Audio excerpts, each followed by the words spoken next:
أعوذ بالله من الشيطان الرجيم. سورة المؤمنون مكية.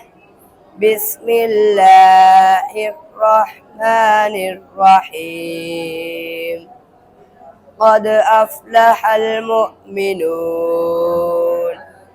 الذين هم في صلاتهم خاشعون والذين هم عن اللغو معرضون والذين هم للزكاة فاعلون والذين هم لفروجهم حافظون إلا على أزواجهم أو ما ملكت أيمانهم فإنهم غير ملومين.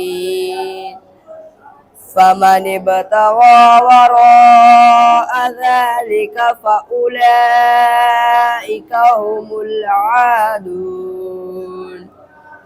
والذين هم لأماناتهم وعهدهم راعون والذين هم على صلواتهم يحافظون.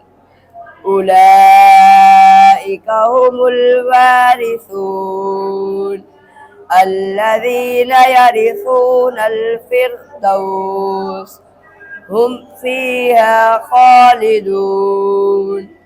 ولقد خلقنا الإنسان من سلالة من طين. صدق الله العظيم.